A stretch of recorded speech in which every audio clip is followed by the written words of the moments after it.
Қайырлы күн баршаңызға. Сіздермен мен бүгін Райхан. Мен сіздермен бүгін керемет дәмді болып дайындалатын керемет салаттың рецептісімен бөлісемін. Қабыл алыңыздар. Жарты қырыққабатымызды алып, сабанша, яғни соломка қылып турап аламыз.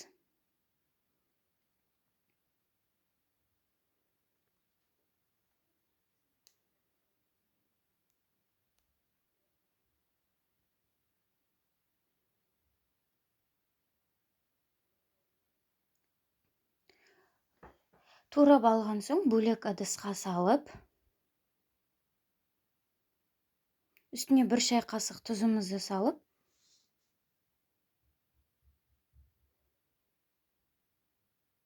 жақсылап араластырып, бөлек тындырып алып қоямыз.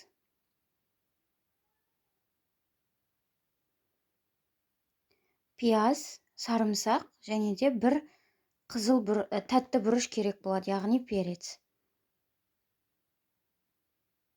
Пиязымызды да турап аламыз, жұқалап.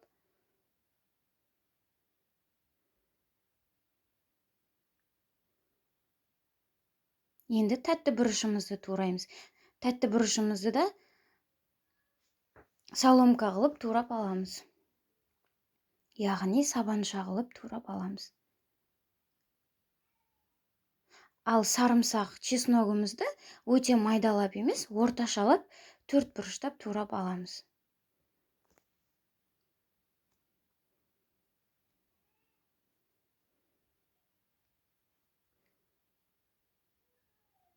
Енді бізге сәбіз қажет болады. Сәбізімізді үккіштен өткізіп аламыз. Өткізіп болған соң, осылай қолымызбен аздап ашып аламыз. Енді табамызға аз ғана май құйып, пиязымызды салып, 2 минуттай жақсылап араластырып, қуырып аламыз.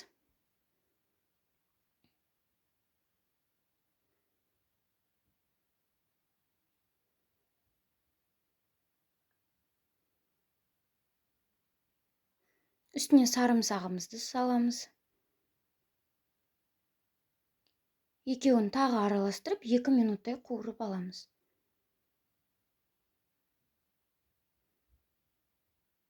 Үстіне тәтті бұрышымызды салып қуырамыз, бірге бәрін. Алау міндетті түрде қатты болуы шарт емес, орташа болуы қажет. Тәтті бұрышымызды да 2 минут қуырамыз. Оның үстіне сәбізімізді саламыз. Сәбізімізді де бірге қуырып аламыз.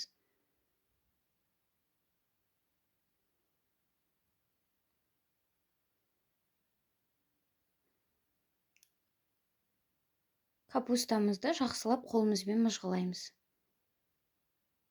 Үстіне қуырылған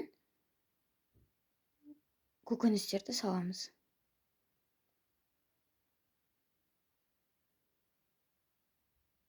Осылай аздап зеленді турап аламыз.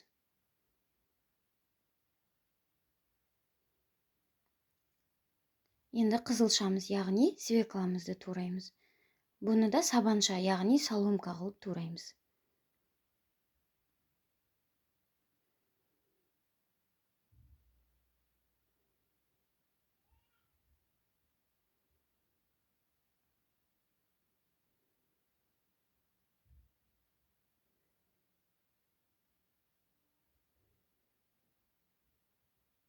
Турап болған соң, үстіне свекламызды, қызылшамызды салып, бәрін жақсылап араластырып аламыз бірінші.